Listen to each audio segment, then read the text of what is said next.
샬롬. 네. 쑥스러우신가요? 네, 오랜만에 나오신 분들도 계시고 만나서 반갑습니다. 오늘 하필이면 그 찬양이 뭐 이렇게 슬픈 찬양이 나와가지고 결혼식 축복하고 인사해야 되는데, 그죠? 좀 여러분들 많이 찾아가 주셔서 축하해 주시고 함께 기뻐해 주시면 좋을 것 같습니다. 자, 여러분 성경책을 보시는데 성경에 많은 사람들이 나오는데요. 여러분 어떤 인물들을 좋아하시나요? 누구나 한 명씩 있죠. 내가 참 좋아하는 성경 인물, 내가 참 존경하는 성경의 인물, 아마 한 명씩은 다 있을 건데 저는 다윗이라는 인물을 참 좋아해요. 참 존경하고 참 본받기를 원하는 마음이 있어요. 전에도 한 말씀 드린 적이 있는 것 같은데, 다윗이라는 사람은 마치 홍해의 기적이랄까, 뭐 만나랄까, 불기둥, 구름기둥 이런 거 경험하지 못했어요. 그는 늘 치열하게 살아가야 했고 놀라운 기적 이런 거 경험하지 못했어요. 늘 기다려야 했고 인내해야 했고 아주 현실에 뿌리 내려서 어떻게 해야 신앙을 지키고 살아가는 것인가 늘 인내했고 믿음으로 그의 신앙을 보여줬던 사람이었기에 제가 참 다윗을 사랑하고 존경하는 것 같습니다. 그렇게 여러분들 다윗을 떠올리시면 항상 따라다니는 수식어가 있죠. 내 마음에 합한 자. 하나님이 그렇게 직접 칭호해 주신 다윗, 우리는 잘 알고 있어요. 그리고 참 본받을 만하고 참 존경할 만한 인물이다, 여러분 잘 알고 있을 것입니다. 그러나 오늘 본문을 보시면 이게 과연 다윗이 맞나 싶을 정도로 큰 죄악을 저지르는 것을 우리는 보게 돼요. 방금 읽은 본문을 보면은 나단 선지자가 다윗에게 말하기를 너는 은밀히 행하였으나 라고 그렇게 이야기를 하고 있죠. 다윗이 뭔가 은밀하게 죄를 지은 것 같습니다. 여러분 잘 아시는 대로 우리아의 아내였던 밧세바를 범하였던 그런 큰 죄를 다윗이 저지르게 됩니다. 여러분 알고 계시는 것처럼 다윗은 이스라엘의 두 번째 왕이자 또 장수였어요. 싸움을 잘하는 사람이었죠. 그래서 그가 적진에 나갈 때마다 그가 직접 지휘하고 선봉에 서서 많은 이스라엘 백성들을 이끌고 이 모든 적군들을 무찔렀던 장수 중에 장수였습니다. 이스라엘이 안정이 되고 큰 왕국이 될 때까지도 그는 멈추지 않았어요. 어느 정도 나라가 안정이 되면 안 나가야 되잖아요. 왕이니까 이제 적당하게 장군들 보내고 이렇게 해야 되는데 그는 멈추지 않고 모든 전쟁마다 나가서 그런 큰 성공을 이루곤 했었죠. 그런데 늘 그렇지는 않았어요. 이제는 그야말로 아주 강대국이 되었고 많은 나라들이 이 나라에 찾아와서 다윗을 아뢰고 조공을 바치고 이러한 일들이 벌어지니까 이제 다윗 마음 가운데 이제 좀 됐다라는 마음이 있었던 것 같습니다. 그리고 옥상을 거닐어요. 옥상을 거니는 그때에도 한참 전쟁 중인 시간이었어요. 여러분 유대인들에게 있어서 옥상이라는 것은 이렇게 파라솔 펼쳐놓고 선탠하는 장소가 아니라 하나님께 기도하는 장소였거든요. 옥상이라는 그곳은. 그런데 다윗이 아마 그때도 하나님께 기도하기 위해 옥상에 올라갔을 거예요. 그런데 눈을 들어 보니 한 여인이 목욕을 하고 있는 거죠. 목욕을 하는구나 하고 돌이키면 되거든요. 근데 계속 묵상하는 거예요. 계속 지켜보는 거죠. 멈추지 않고 결국 그 여인을 끌어오고 하지 말아야 될 일을 저지르게 됩니다. 그런데 여기서 다윗은 멈추지 않아요. 그 죄악을 계속 키워갑니다. 이 죄악을 무모화시키기 위해서 그의 남편이었던 우리아도 군사였는데 적진에 보내는 거예요. 그러면서 이길 수 없는 적진에 보내서 제 선봉에 서게 해요. 그래서 결국 적군에 의해 죽게 만드는 거죠. 그러니까 우리가 흔히 아는 말로 살인교사를 다윗이 저지른 거예요. 그가 계획한 대로 모든 사건들이 순조롭게 진행이 됐어요. 우리아는 죽게 되었고 결국 다윗은 밧세바를 취하여서 자기의 아내를 삼게 됩니다. 그리고 아무렇지도 않게 평상시의 삶을 살아가요. 그 누군가가 이야기해주지 않았다면 다윗은 그냥 일상의 삶을 그렇게 살아갈 수 있을 거예요. 그런데 그때 마침 나단 선지자가 다윗에게 찾아오죠. 그리고 한 일화를 이야기를 해주는데 여러분 말씀 한번 읽어볼게요. 12장 1절부터 5절까지의 말씀 여러분 한번 읽어볼까요? 1절부터 5절까지 말씀 한번 교독하여 읽겠습니다. 제가 먼저 1절 읽을게요. 여호와께서 나단을 다윗에게 보내시니 그가 다윗에게 가서 그에게 이르되 한 성읍에 두 사람이 있는데 한 사람은 부하고 한 사람은 가난하니 가난한 사람은 아무것도 없고 자기가 사서 기르는 작은 암양 새끼 한 마리뿐이라. 그 암양 새끼는 그와 그의 자식과 함께 자라며 그가 먹는 것을 먹으며 그의 잔으로부터 마시며 그의 품에 누움으로 그에게는 딸처럼 되었거늘.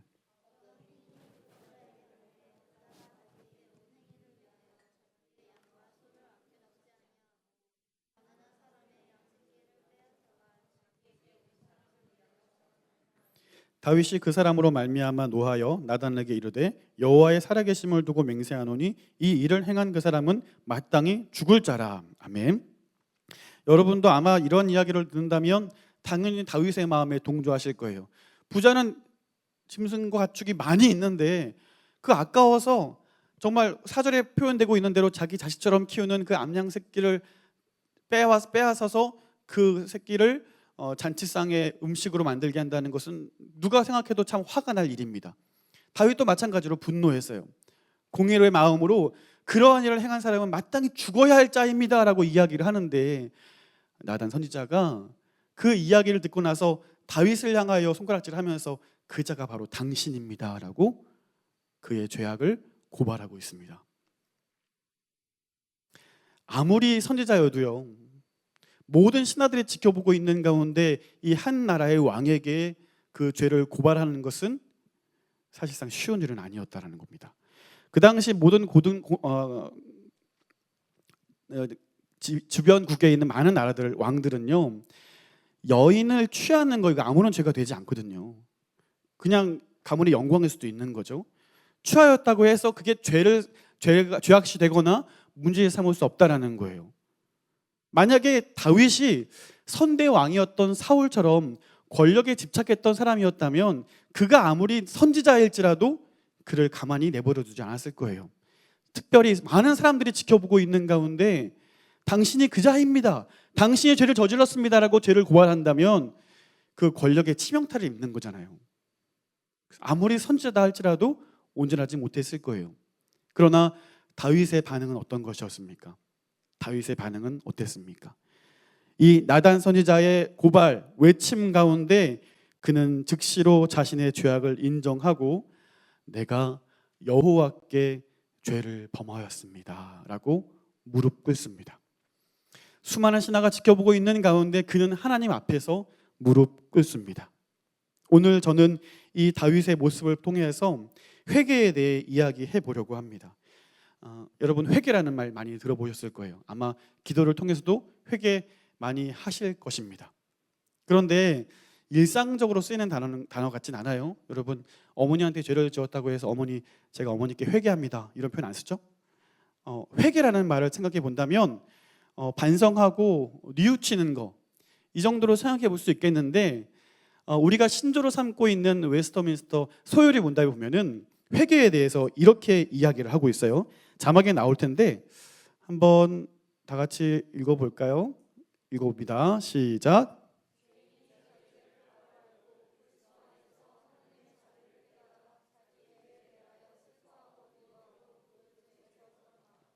아멘. 네. 심과 노력으로서 새롭게 순정하는 것입니다. 자, 여기서 보면은 우리가 반성이나 뉘우침 말고 아주 중요한 핵심적인 단어가 나오는데 죄에서 떠나는 것입니다.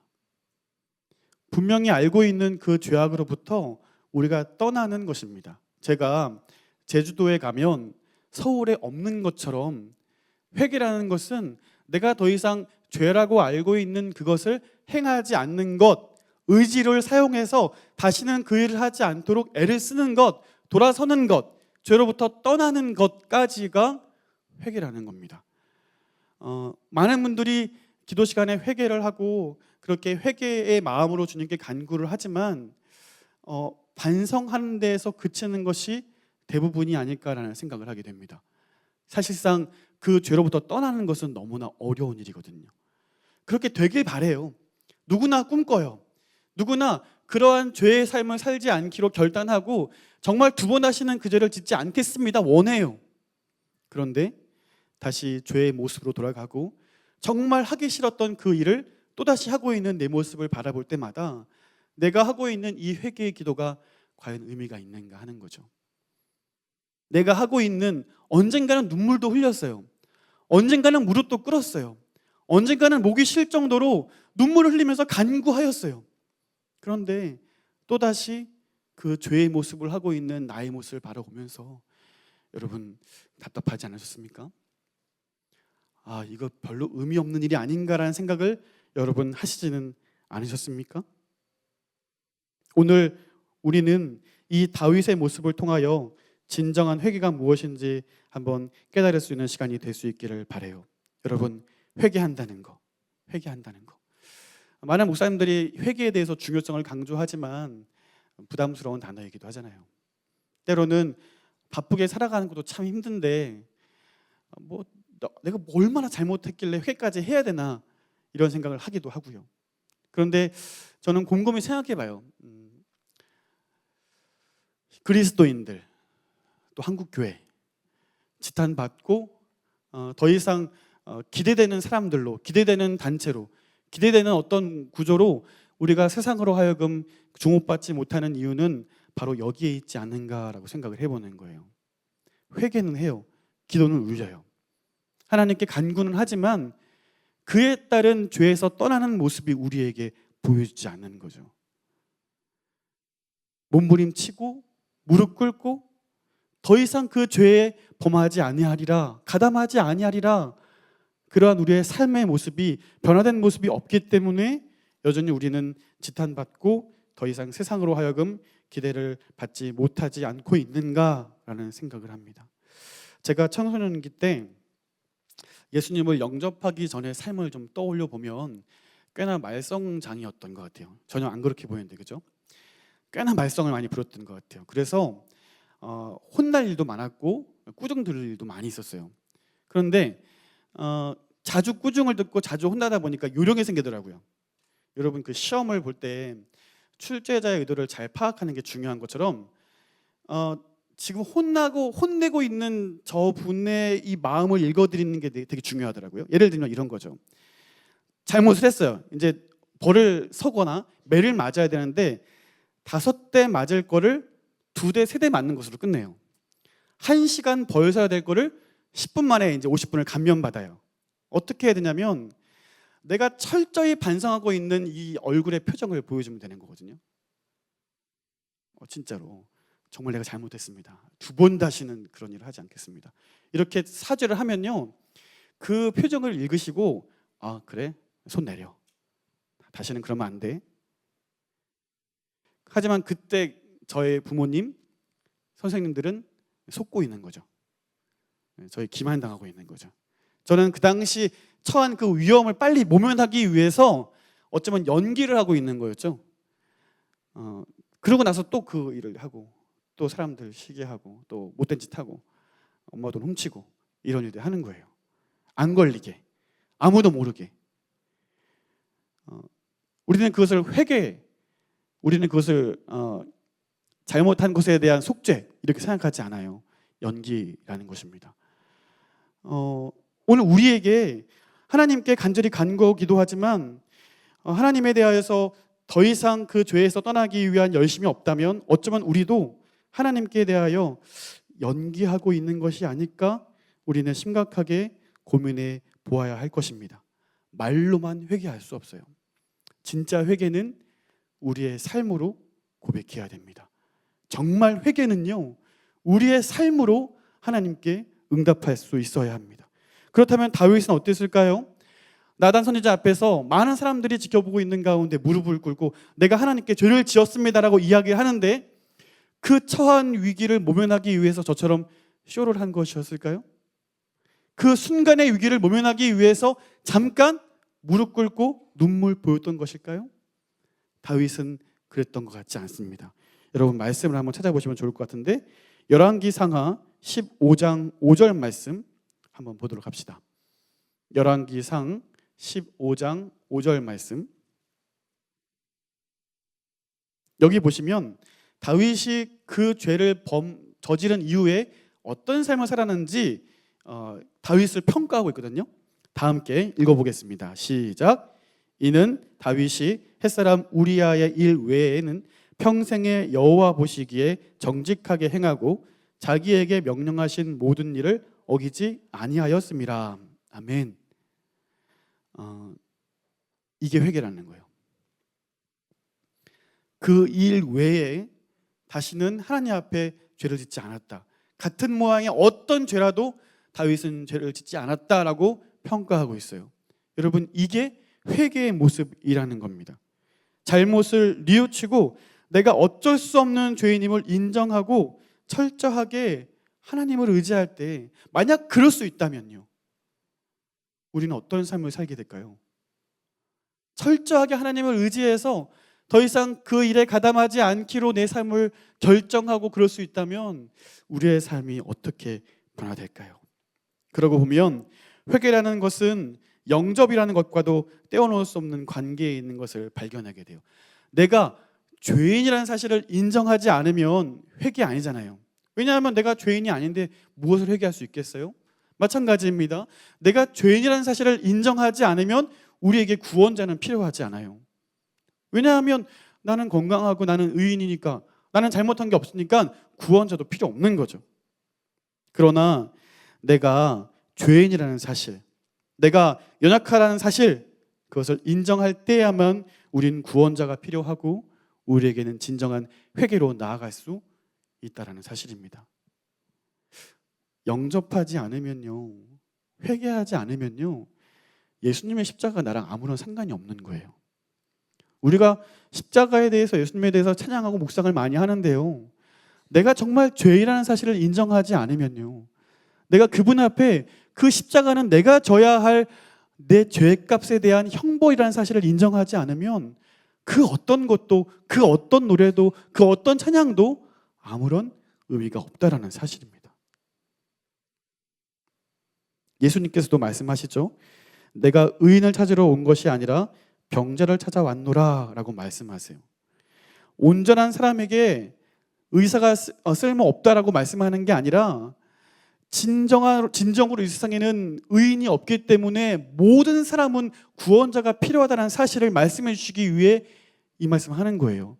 당시 바리새인들이 당신들은 의인이다라고 여기고 구원자에 대해서 생각하지 않았기 때문에 너희들이 착각하고 있다라는 거죠.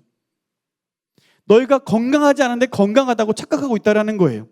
너희가 부한 자가 아닌데 스스로 부하다고 착각하고 있다라는 거예요. 우리 모두는 구원자가 필요하고 회개가 필요하고 용서가 필요한 피조물이며 죄인이라는 사실을 주님께서 말씀하고 있다는 겁니다. 자기가 죄인이라는 사실을 깨닫지 못하기 때문에 자신이 온전하다고 착각할 뿐이라는 사실이에요. 여러분, 누군가에게 예수 믿으라고 하면 그래 한번 믿어볼게 라고 말씀하시는 분들도 있고, 그래 한번 관심 가져볼게 라고 말씀하시는 분들도 있지만, 좀 반감을 가지고 있는 분들은 심하게는 이런 말도 하시더라고요. 너나 천국, 예수 믿고 천국 가라고, 나는 여기서 내 마음대로 살다가 지옥 갈 거라고. 얼마나 무서운 말인가 스스로 알지 못하고 하는 말들 같습니다. 어떤 사람들은 장엄한 우주의 역사를 바라보면서 또 인체의 놀라운 신비를 바라보면서 그냥 됐을 거다고 이야기하는 거죠. 그냥 우연치 않게 벌어진 일이라고 이야기를 하죠. 스스로 하나님이 없다고 믿는 것일 뿐인 것입니다. 나는 온전한 자라고 의인은 필요 없다고 말하고 있는 거예요. 그러니까 하나님 필요 없죠. 구원자도 필요 없죠. 회개할 필요도 없죠. 그래서 구원이 되시는 예수님을 영접하려고 하지도 않습니다. 그러나 성경이 분명히 말하고 있는 것은요, 자막을 좀 함께 보실까요? 시편 14편 2절과 3절 말씀인데요, 함께 읽어보겠습니다. 시작.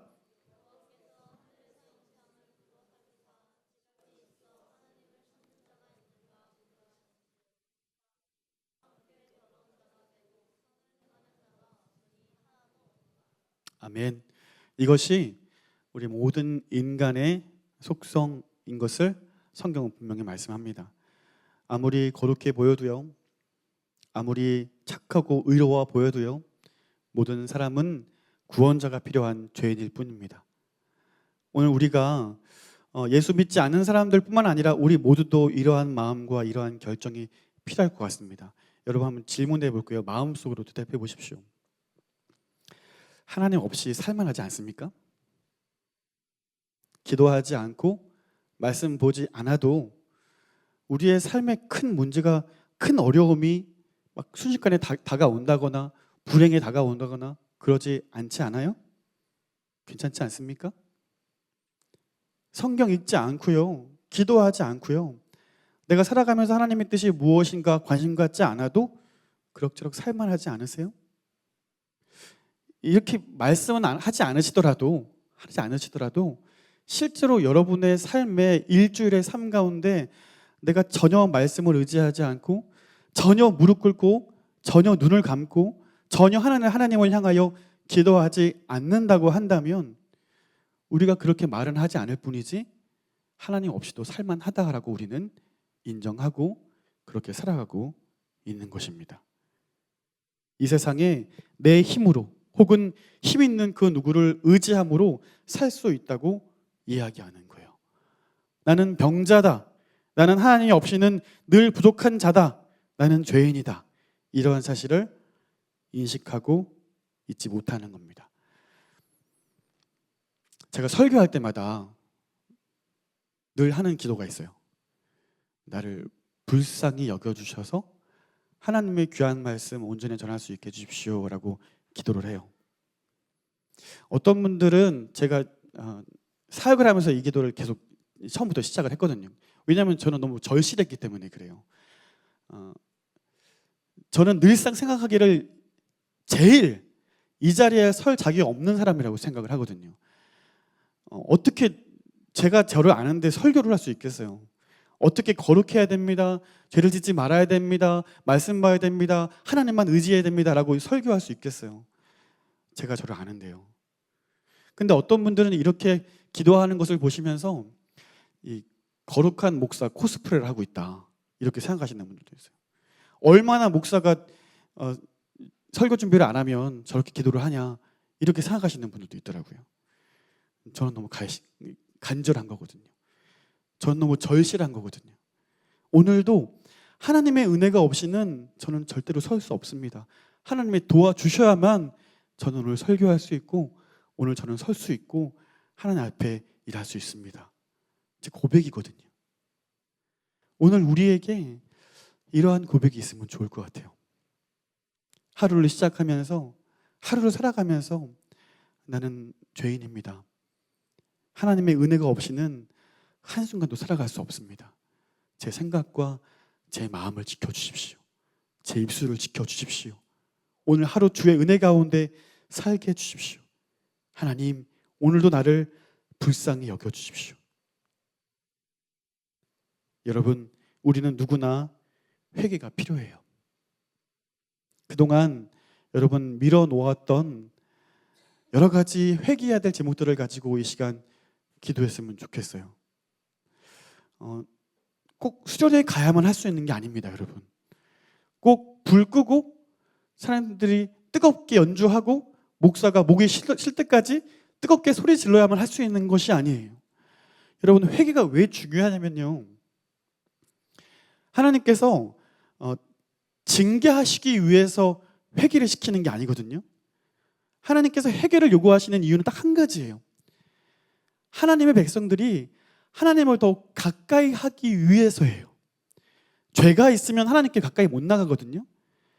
예배를 드리고 찬양을 하고 이 자리에 앉아 있지만 여전히 내 마음 가운데 죄의 마음이 있고 누군가를 시기하는 마음이 있고 절대로 용서하지 못하는 마음이 있으면 온전하게 못 나아가더라고요. 그 마음이 크고 그 마음을 그냥 내버려 두면요, 결국 기도 생활도 못하게 되고요, 말씀 보는 것도 멈추게 돼요. 왜냐하면 스스로 상당히 이거 참 가증스럽다 생각하거든요. 죄의 마음이 있는데 어떻게 하나님을 찾을 수 있어요? 여전히 시기하고 분노의 마음이 있는데 어떻게 하나님을 의지할 수 있어요? 사탄이 원하는 것은 바로 그런 거라는 거죠. 회개하지 못하게 만드는 겁니다. 더욱 그의 마음을 강팍하게 만들어서 하나님 찾지 못하게 하는 거예요. 잘못은 저 사람에 있는데 왜 내가 해결해야 됩니까? 잘못은 공동체에 있는데 왜 내가 해결해야 됩니까? 이렇게 된 상황들은 하나님이 내게 요구하시고 하나님께 내게 만들어준 상황들인데, 내가 원치 않게 벌어진 일들인데 왜 내가 해결해야 됩니까? 하나님 어디 있습니까? 하나님 무엇하고 계십니까? 가슴을 치고 낙담하고 더 이상 하나님을 찾지 않게 되는 그 모든 상황들 가운데 우리가 내몰리고 있을 때에 하나님은 잠잠히 우리의 중심을 보기 원하시는 거예요. 다윗이 그가 가지고 있는 왕좌와 그 권세를 가지고 나단을 처벌할 수도 있습니다. 더 이상 입을 벌리지 못하도록 그를 해할 수도 있었습니다. 그러나 그는 수많은 사람들이 지켜보고 있는 그 상황 가운데도 하나님 앞에 무릎 꿇어요. 제가 잘못했습니다. 제가 범죄했습니다. 그리고 그는 내 마음에 합한 자라는 하나님의 칭호를 얻어요. 용서를 구해요. 말씀을 한번 찾아보실까요? 시편 51편입니다. 시편 51편 말씀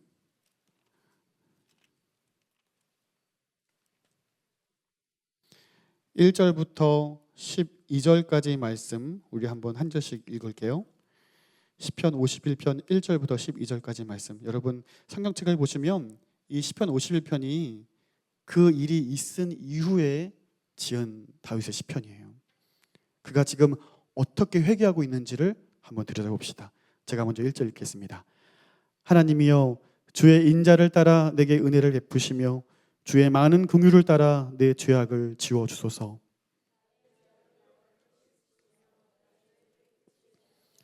물은 나는 내 죄과를 아오니 내 죄가 항상 내 앞에 있나이다.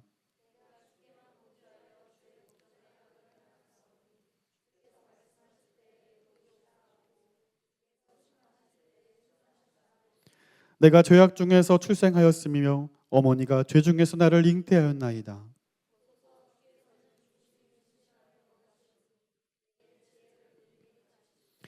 우슬초로 나를 정결하게 하소서. 내가 정하리이다. 나의 죄를 씻어주소서. 내가 눈보다 희리이다.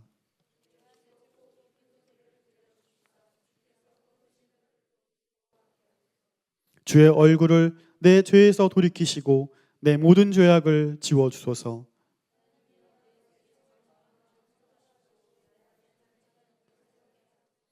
나를 주 앞에서 쫓아내지 마시며 주의 성령을 내게서 거두지 마소서. 주의 구원의 즐거움을 내게 회복시켜 주시고 자원하는 심령을 주사 나를 붙드소서. 아멘. 다윗은 그 큰 죄를 저지른 이후에 하나님 앞에 죄를 용서를 구하고 있어요. 하나님만 나를 용서해 줄 수 있습니다. 주의 은혜만 저를 용서해 줄 수 있습니다.